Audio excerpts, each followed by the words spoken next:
의원님. 네. 안녕하세요. 네. 안녕하세요. 조경태 의원입니다. 네. 제가 듣기로 최연소 4선 의원이시라고 들었는데 항상 감사하게 생각하고, 어쨌든 4선 의원으로서 더 많은 일을 하라는 그런 마음으로 내가 과연 국민들한테 또 국가에 어떤 도움을 줄 것인가를 항상 좀 새로운 것 같고 또 좀 초선 의원 같은 느낌을 많이 지금 받고 있습니다. 의원님의 처음 시작 포스터도 좀 인상 깊게 봤는데 포스트 말입니까? 네. 그때 찍을 때 어떤 마음가짐으로 찍으신 건가요? 정치하는 사람들은 그 국민의 마음에 부합할 수 있는 정치를 해야 된다는 그런 심정으로 그 사진을 찍게 되었습니다.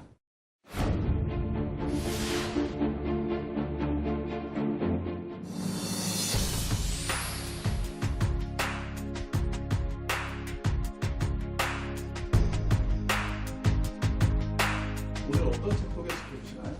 좁게는 우리 청년도 포함되고요. 또 좀 넓게는 현 시대를 살아가고 있는 우리 국민들에게 좀 던질 수 있는 메시지이지 않을까 하는 생각을 하고 있습니다. 그게 어떤 책인가요? 네, 제가 보여드리겠습니다.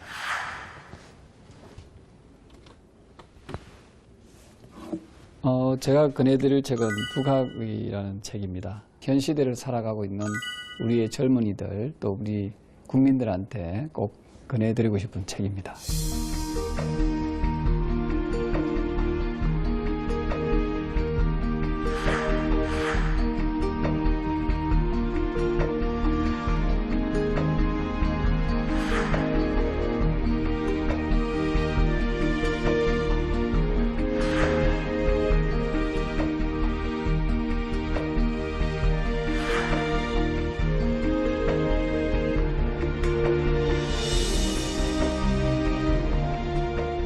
박재가 선생님은 서자로 태어나서 활동을 하셨습니다. 그러다 보니까 아주 우수한 재능을 가지고 있었음에도 불구하고 큰 벼슬은 하지 못했습니다. 정조시대 때 본인이 겪었던 여러 가지 조선시대의 사회상과 또 중국, 그때는 중국을 청나라가 지배를 했거든요.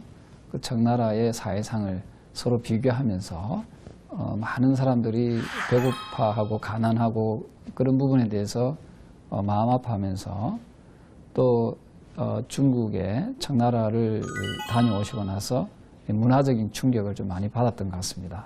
그래서 내 편에는 주로 실생활에 반드시 필요한 여러 가지 그 문물에 대해서 서술을 하신 것 같습니다. 말리 길을 가면서 사람에게 걸어서 따라오기를 강요하는 것은 오직 우리나라뿐이다. 단지 걸어서 따라갈 뿐 아니라 항상 행렬의 곁을 떠나지 못하게 한다. 그래서 빨리 가든 천천히 가든 말이 걷는 속도와 같아야 한다. 우리나라의 이품 이상의 문관들은 외바퀴를 사용하는 높은 수레를 타는데 그것을 초헌이라고 한다. 바퀴는 작으면서 수레 높이는 한 장이나 된다. 그 모습을 바라보면 마치 사다리로 지붕에 오른 듯하여 말할 수 없을 정도로 위태롭다. 움직일 때도 5사람이 있어야 한다. 또 수행하는 사람이 반드시 있어야 한다. 옛날에 수레를 만든 것은 한 대의 수레에 5사람을 태우려고 한 것이다. 지금의 수레는 5사람이 걷고 1사람이 탄다. 우리 선조들께서는 이걸 교통의 이동의 수단을 잘 몰랐던 거지요. 이제 수레가 사람을 태우는 그 교통수단도 되지만은 짐을 싣고 나르는 또 물류의 기능도 했다 이 말이죠. 저는 그 조선시대 때 우리 초가집이라든지 조선시대의 집들이 아주 작지 않습니까? 그 이유가 저는 몰랐는데 이 책을 읽으면서 제가 느낄 수 있었습니다. 왜냐하면은 목재라든지 어떤 기구들을 싣고 나를 수 있는 도구가 아주 한정적이었다는 거죠. 말 그 등에다가 실든지 아니면 사람이 짐을 지고 실으니까 짐이 규모가 사이즈가 작을 수밖에 없는 거지 않습니까? 근데 중국에 가보니까 박재가 선생님께서 보시니까 아주 집들이 널찍널찍하고 근데 그렇게 집을 크게 지을 수 있었던 것도 바로 수레 덕분이라는 거죠. 조선시대의 그 사회가 얼마나 좀 뒤처져 있었는가를 좀 여실히 보여주었다고 보고 있고요. 그 당시에 그 위정자들이 이런 부분에 대해서 조금 더 깨우침이 있었으면은 백성들이 조금 더 편리하지 않았을까 하는 생각을 하게 됩니다. 동방 수천리 되는 지역 가운데 오직 우리나라만이 벽돌을 이용하지 않고 있다. 중국에서는 작은 담도 성처럼 모두 튼튼하다. 벽돌을 사용했기 때문이다. 그래서 좁은 골목길에도 가게가 들어서 있고 그 가게 뒤쪽은 모두 벽돌로 되어 있다. 어떤 사람은 벽돌은 돌보다 단단하지 못하다고 말한다. 그러나 나는 대답할 수 있다. 돌 하나가 벽돌 하나보다 단단할지는 모르지만 여러 개를 쌓았을 때는 벽돌이 돌보다 단단하다. 지금 우리나라의 성은 돌을 한 겹으로 쌓았다. 그래서 겉은 비록 높고 험해 보여도 사실 안쪽은 쌓은 돌끼리 서로 이가 맞지 않는다. 돌 하나만 빠져도 곧 무너질 것 같으며 또 이를 막을 수도 없다. 국가가 영구적인 사업을 세우는 데 있어서 벽돌은 힘이 들지만 결국 오래도록 편할 수 있으니 그 이익이 엄청난 것이다. 우리나라는 주로 목재나 흙당, 돌로 지다 보니까 잘 무너지고 개보수, 새로 하려고 하면 비용도 많이 들고 비용적인 측면도 아주 비실용적이죠.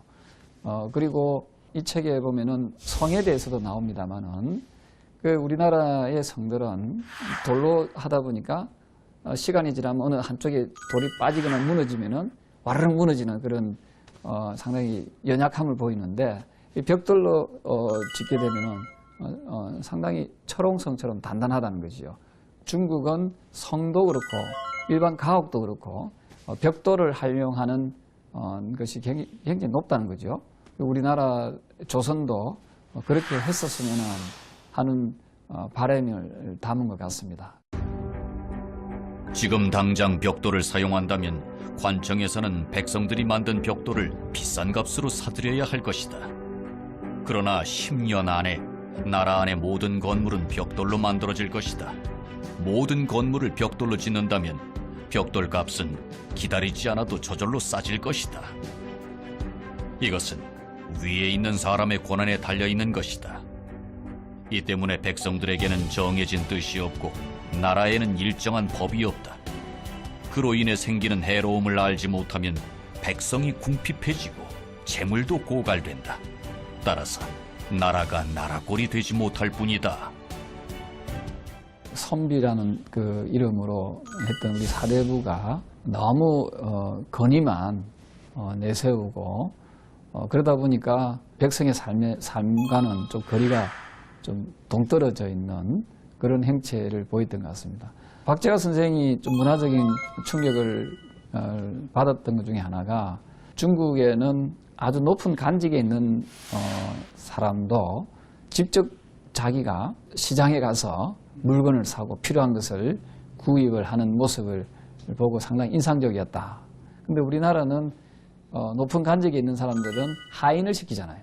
자기가 필요한 물건을 사야 되는데 하인을 시키다 보니까 시장이 어떻게 형성되고 또 일반 백성들이 어떤 사고를 가지고 있는지를 접할 수가 없지 않습니까? 그러다 보니까 현실과의 그 괴리감이 매우 컸다라고 보고 있고요. 제가 느끼는 이 감정과 박재가 선생이 느꼈었던 감정이 물론 제가 거기에 미치지는 못하지만은 좀 유사하다는 생각을 합니다. 정치란 무엇인가 했을 때 정치는 말을 많이 하는 것이 아니라 실제로 행하는 것이다라고 되어 있거든요. 국민들이 진정으로 아파하거나 또 필요한 것을 직접적으로 행함으로써 보여주는 것이 저는 그게 진정한 정치라고 보고 있습니다. 군대란 정예병의 육성이 중요하며 그 수만 늘리는 것은 소용없는 일이다. 오늘날 지방 수령들은 호적상에 나타난 징집 대상자 숫자도 제대로 파악하고 있지 못하다. 비록 안다고 해도 엄격히 조사하여 징집시키지 못한다. 왜냐하면 어떤 이는 양반 권세가의 노비로 등록되어 있거나 혹은 지방 유지의 집에 숨어 있어서 적발하기가 두렵고 꺼려지기 때문이다. 오늘날 가장 시급한 일은 다음과 같다. 군대의 숫자를 줄여 월급을 주면서 부역도 면제해 주어야 한다. 그러면 예전에 징집을 피해 달아났던 자들이 되돌아올 것이고 세력가에게 의탁했던 자들도 스스로 징집을 자원할 것이다. 따라서 예전에 10명 가운데 1명만 선발해도 정예병 7, 8만 명을 확보할 수 있다. 군사의 구하를 줄여도 그 힘은 지금의 100배가 된다. 결국 비용을 들이지 않고도 이익을 얻게 되는 것이다. 반강제적으로 군에를 가니까 군에 가도 전혀 혜택이 없으니까 사기가 매우 떨어져 있다는 거지요. 박재화 선생님께서 말씀하신 조선 정조시대 때의 군인상과 지금의 상황을 좀 비교할 수 있는 좋은 내용인 것 같고요. 우리는 군이 경력 단절의 하나지 않습니까? 그래서 군에 가기 싫어하고 또 군에 가서도 크게 기술적으로나 지식적으로나 학문적으로 배운 점이 별로 없다를 보는데 이걸 우리는 뜯어고쳐야 되는 거죠. 입대한 우리 젊은이들한테 더 이상 그냥 단순 노동, 사역만 시키는 행태의 군대가 돼서는 안 된다. 내가 미처 시간이 없어서 깨닫지 못하고 또 가지지 못했던 기술이나 의학이나 여러 가지 부분을 그 2년 동안 익히고 나올 수 있는 일종의 군 칼리지로 만들어야 된다. 이런 생각을 하고 있습니다. 지역 간의 생산물 교환이 활발히 이루어지면 여러 가지 생활용품들이 풍족해질 수 있다. 화물도 100대의 수레보다 배 한 척에 싣는 것이 훨씬 많은 양을 수송할 수 있다. 육지로 천리를 가는 것보다 만리를 가도 100길로 가는 것이 더 편하다. 그래서 상공업의 유통에 있어서는 물길을 중요하게 여기는 것이다. 그런데 지난 400년 동안 우리는 다른 나라와 배 한 척도 서로 왕래하지 않았다. 자신의 나라가 부강해지기를 바라지 않는 사람은 없다. 또한 그 방법을 누가 남에게 양보하려 하겠는가? 이제 우리가 배를 이용해 무역을 하려 한다면 그 대상은 중국밖에 없다. 외인들은 간사하여 늘 이웃나라를 엿보고 있고 월남, 오키나와 대만 등은 길이 험하고 멀어서 교통하기가 힘들기 때문이다. 다만 중국 배하고만 교역하고 그 밖에 다른 나라와는 통상하지 않는다면 이는 일시적인 것이지 올바른 방법이 아니다. 국력이 점점 강해지고 사람들의 생업이 안정되면 점차 그들과도 교역해야 한다. 책에서 보면은 일반 육로로는 좀 이렇게 교류가 좀 있었습니다 보니까. 근데 육로로 하는 이 물품은 제한적이지 않습니까? 많은 물건을 싣고 나를 수가 없습니다. 바다를 통해서 하게 되면 상당히 규모를 키울 수가 있거든요. 박재화 선생이 표현한 바에 의하면은 이 바다를 통한 해상 통상은 단 한 건도 없었다는 거잖아요. 그러니까 조선이 망할 수밖에 없었던 거죠. 일본은 이미 그때만 해도 중국을 비롯해서 여러 나라, 수십 개의 나라들과 무역을 했다는 거 아닙니까? 지금도 우리가 우물 안의 개구리처럼 우리의 어떤 제도만 고집하지 말고 어떤 좋은 제도나 좋은 문물이 있다면은 그것을 적극적으로 좀 받아들이는 모습을 취해야 되지 않을까 이런 생각을 합니다. 서비스 산업발전법이라든지 규제 프리존법을 통과시키면은 약 100만 개 이상의 일자리가 만들어집니다. 좋은 일자리들이. 근데 지금 규제 때문에 묶여가지고 수십만 개의 일자리가 지금 제대로 이게 빛을 보지 못하고 있거든요. 그래서 이런 것은 과거 조선 후기 때와 다를 바가 없다 이 말이죠. 어리석다 이 말입니다. 우리가 미래 세대 30년, 50년, 100년 후에 세대들한테 이 짐이 되게 해서는 안 된다 하는 거죠.